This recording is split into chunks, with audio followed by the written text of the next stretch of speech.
Sports तक पर आप सभी का बहुत बहुत स्वागत है। बात करेंगे India versus New Zealand semifinal number 1, क्योंकि इंडिया वर्सेस न्यूजीलैंड की अगर बात करें, इंडिया यहां से एक चीज पॉजिटिव तो लेकर जाएगी कि आपने न्यूजीलैंड को हरा दिया है। धर्मशाला का वो मुकाबला आपको सभी को याद होगा और इंडिया ने अगर वहां पर हराया है तो अब बारी आएगी वानखेड़े की। अब वानखेड़े में क्या चीजें डिफरेंट हो सकती हैं, क्या खिलाड़ी अपनी गलतियों को जो है भुनाकर वापस आएंगे नहीं आएंगे। लेकिन अब तक की अगर बात करें तो अब तक कंपैरिजन किस चीज का होगा? कंपैरिजन तो बैटिंग और बॉलिंग का ही होगा, और जब बैटिंग और बॉलिंग की बात आएगी तो टॉप परफॉर्मर्स की भी बात आएगी। और अगर यहां पे मुकाबला देखा जाए इंडिया वर्सेस न्यूजीलैंड के आमने सामने होते हुए, तो कई सारी चीजें और कई सारा मेजर डिफरेंस देखने को मिलेगा। जैसे अगर टॉप 5 की लड़ाई देखें, आपको अगर बैटर्स की बात करें टॉप 5 में, तो 2 प्लेयर्स इंडिया के हैं, एक ही प्लेयर न्यूजीलैंड का है। तो क्या ऐसे परफॉर्मर्स जो हैं बहुत ज्यादा मेजर डिफरेंस क्रिएट करेंगे सेमीफाइनल में?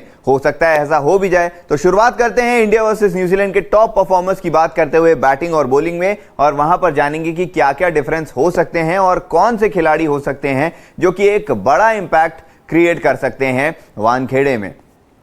अगर इंडिया के बैटिंग के लिहाज से बात करें तो सबसे अच्छी चीज है इंडिया की ये है कि राहुल द्रविड़ बोलते भी रहे हैं कि मिडिल ऑर्डर होना चाहिए, मिडिल ऑर्डर स्ट्रांग होना चाहिए, क्योंकि वही इंपैक्ट डालता है। लेकिन अच्छी बात यह है कि हमारा ओपनिंग भी बहुत अच्छा चल गया है, और ओपनिंग में भी रन्स अच्छे खासे इंडिया की टीम में इंडिया के दोनों खिलाड़ियों ने जोड़े भी हैं।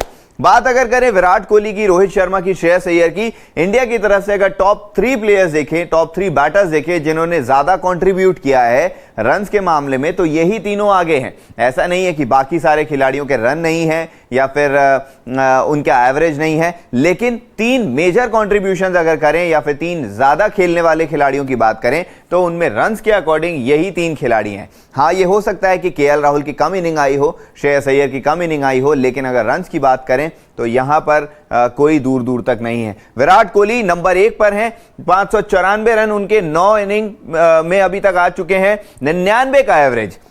अगर बात करें सभी खिलाड़ियों की, इवन क्विंटन डिकॉक की भी, जो कि 3 रन पीछे हैं इनसे ओवरऑल रनों में, तब भी उनका एवरेज बहुत ज्यादा पीछे है। अगर विराट कोहली की बात करें, एवरेज के आसपास इनके कोई भी नहीं है। 99 का औसत, 5 उनके अर्धशतक और 2 उन्होंने शतक अभी तक लगा दिए हैं इस वर्ल्ड कप में। बात रोहित शर्मा की करें, 9 मैच 9 ही पारी, 503 रन। क्रेडिट जाता है कल की हाफ सेंचुरी के अगेंस्ट, जो कि नेदरलैंड्स के अगेंस्ट आई थी, 55.88, ऑलमोस्ट 59 का औसत, 3 अर्धशतक 1 शतक। श्रेयस अय्यर की बात करें, 9 मैच में 421 रन, 70.16 का औसत, 3 अर्धशतक और 1 सेंचुरी। ये एवरेज जो है इनका पिछले 3 मैच से सुधरा है। अगर कल का मैच देखें, कल तो इनके बेधड़क इनके रन थे, इन्होंने शतक ठोका और वो भी तेज। लेकिन उसके पहले भी जो 2 पारी खेली थी उसमें 2 जो उनके 50+ स्कोर थे बड़े, उनका बड़ा इंपैक्ट रहा है, क्योंकि श्रेयस अय्यर तेज बैटिंग करे हैं और इन तीनों पारियों में श्रेयस अय्यर बहुत ज्यादा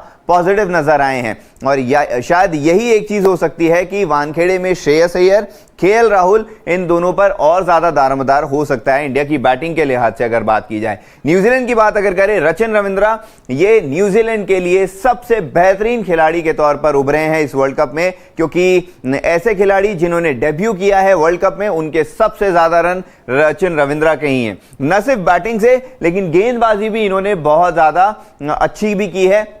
और कहीं ना कहीं एक लॉन्ग टर्म खिलाड़ी की अगर बात करती है कोई भी टीम, जैसे न्यूजीलैंड की ही बात करें, तो रचिन रविंद्रा के तौर पर उन्हें एक बहुत बेहतरीन खिलाड़ी मिल गया है।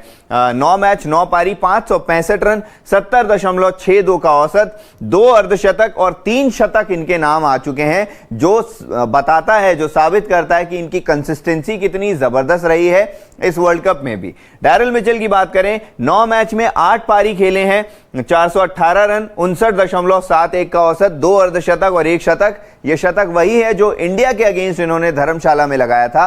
और कहीं ना कहीं टीम इंडिया को डैरिल मिचेल, डेविन कॉनवे और ग्लेन फिलिप्स, ये 3 ऐसे खिलाड़ी हैं जिनसे थोड़ा सा संभल के रहने की जरूरत है, क्योंकि डेविन कॉनवे की अभी तक वो बड़ी पारी नहीं आई है। हमें पता जरूर है कि वो तेज शुरुआत देते हैं जैसे कि रोहित शर्मा, शुभमन गिल, लेकिन बड़ी पारी अब तक नहीं आई है। हो सकता है कि वो बड़ी पारी आए, लेकिन अगर बड़ी पारी आती है तो डेविन कॉनवे डेंजरस हो जाते हैं। ग्लेन फिलिप्स की बात करें, बैटिंग अच्छी है लेकिन गेंदबाजी से भी एक अच्छा ऑप्शन है, एक स्पिनर के तौर पे बहुत अच्छा ऑप्शन है न्यूजीलैंड के लिए। और डैरेल मिचेल की अगर बात करें तो बहुत ज़्यादा गेंदबाजी नहीं करते लेकिन एक मीडियम पेस गेंदबाजी भी कर सकते हैं अगर इन्हें ऑप्शन दिया जाए, लेकिन बैटिंग से कमाल है ये खिलाड़ी। अगर न्यूजीलैंड की इस लाइनअप की बात करें तो मेरे तो बड़े पसंदीदा खिलाड़ी जो हैं वो डैरेल मिचेल हैं।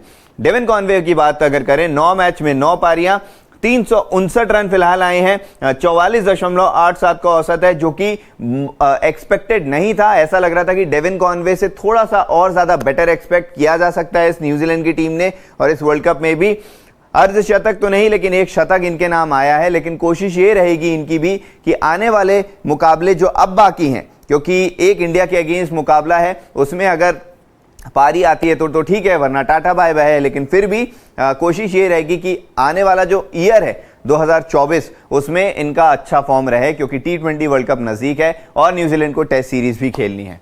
इसके बाद बात करते हैं गेंदबाजी की।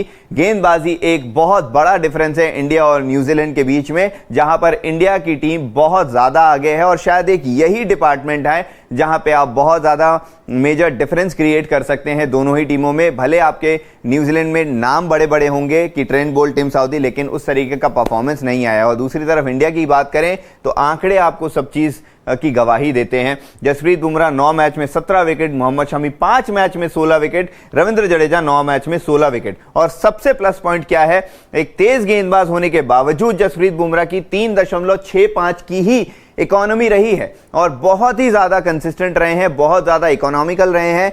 विकेट्स तो आए हैं लेकिन रन्स नहीं दिए हैं। बिल्कुल ऐसे जैसे हम शाहीन अफरीदी की बात कर रहे थे कि भले उनके 16-17 विकेट आए हैं लेकिन उनकी इकोनॉमी पहुंच रही थी 7 की, 7.5 के आसपास। तो कहीं ना कहीं ये बहुत बड़ा मेजर डिफरेंस रहता है कि विकेट टेकर बॉलर लेकिन रन्स नहीं देने वाला। मोहम्मद शमी भी 5 मैच में 16 विकेट, 4.78 की इकोनॉमी, बहुत ज्यादा इकोनॉमिकल। और रविंद्र जडेजा 9 मैच में 16 विकेट, 3.97 की इकोनॉमी रही है। और 2 ऐसे खिलाड़ी हैं इंडिया के पास, 2 ऐसे बॉलर्स हैं जिन्होंने 5 लिया है, एक मोहम्मद शमी ही और रविंद्र जडेजा। और अगर बात करें न्यूजीलैंड की तरफ से, न्यूजीलैंड के लिए सबसे अच्छे गेंदबाज अभी तक अगर साबित हुए तो मिचेल सैंटनर रहे हैं।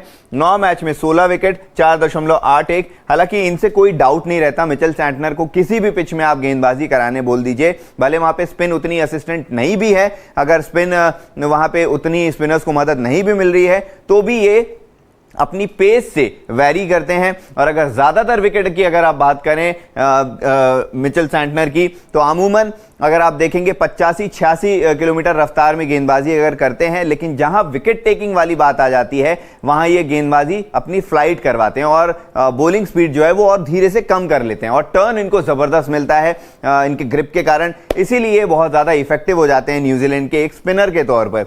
ट्रेंट बोल्ट 9 मैच में 13 विकेट, हालांकि ये वर्ल्ड कप शायद उस तरीके का नहीं गया जिस तरीके की हम बात कर रहे थे, जिस तरीके का हम कंपैरिजन कर रहे थे Mitchell Starc, Trent Boult, Shaheen Afridi. थोड़ी सी इधर उधर हो गई हैं चीजें, लेकिन फिर भी काफी ज्यादा सुधार की शायद ट्रेंट बोल्ट को जरूरत भी है। और अब क्योंकि इसीलिए भी क्योंकि बहुत ज्यादा क्रिकेट ये खेलते नहीं है, कॉन्ट्रैक्ट में रहते नहीं है, सिर्फ मेजर गेम्स खेलते हैं, मेजर इवेंट्स खेलते हैं, इसीलिए शायद ये सारी चीजें हैं। 9 मैच में 13 विकेट हैं, 5.16 की इकोनॉमी है, जो कि एक तेज गेंदबाज के लिहाज से अच्छी है। लेकिन जसप्रीत बुमराह, मोहम्मद शमी, डिफरेंस वहां पर आप देख भी सकते हैं कि उनकी इकोनॉमी कहां पर स्टैंड कर रही है। लॉकी फर्ग्यूसन पूरे मैच नहीं खेले हैं अब तक, इंजरी का कंसर्न रहा है, कभी हैमस्ट्रिंग कभी काफ निकल, तो ये सारी चीजें शायद इन पर भी देखनी होगी कि ये कितने ज्यादा फिट रहते हैं, खासकर तब जब मैट हेनरी नहीं है न्यूजीलैंड के पास, तो ऐसे में एक ये इंपॉर्टेंट ऑप्शन बन भी जाते हैं। टिम साउदी भी बहुत ज्यादा मैचेस जो हैं उन्होंने भी मिस किए हैं, काइल जेमिसन ने तो फिलहाल अभी मैच खेले ही नहीं है। 6 मैच में 10 विकेट, 5.13 का इकोनॉमी, जो कि अच्छी है, और बेस्ट उनका रहा है 19 पर 3। तो ये एक डिफरेंस है और ये है top performers India versus New Zealand के। अब देखते हैं कि दूसरी बार जब ये आमने सामने होगी टीमें इस वर्ल्ड कप में वानखेड़े में, तो किसका पलड़ा ज्यादा भारी रहता है। हालांकि रीसेंट फॉर्म की बात करें तो इंडिया बहुत ज्यादा आगे है, लेकिन अगर बात करें रिकॉर्ड्स की तो वहां पर न्यूजीलैंड का दबदबा थोड़ा ज्यादा हो जाता है। लेकिन जब नॉकआउट्स की बात करें, बट फिर भी समहाउ इस बार ऐसा लग रहा है कि इंडिया नॉकआउट्स में न्यूजीलैंड को नॉक आउट कर देगी। उम्मीद तो ऐसा ही है, और देखते हैं कि क्या रहता है वर्ल्ड कप का मिजाज और सेमीफाइनल में किस तरीके से दोनों टीमें टक्कर करती हैं। तो इस वीडियो को देखने के लिए बहुत बहुत शुक्रिया। अगर पसंद आया तो लाइक और शेयर जरूर करें, साथ ही साथ बने रहें हमारे साथ में और कमेंट करके बताएं कि आपके लिहाज से टॉप परफॉर्मर कौन सा खिलाड़ी बनता है इंडिया और न्यूजीलैंड की अगर बात आती है तो। और बने रहें स्पोर्ट्स के साथ, दूसरे और वीडियोस के साथ जल्द हाजिर होंगे। शुक्रिया।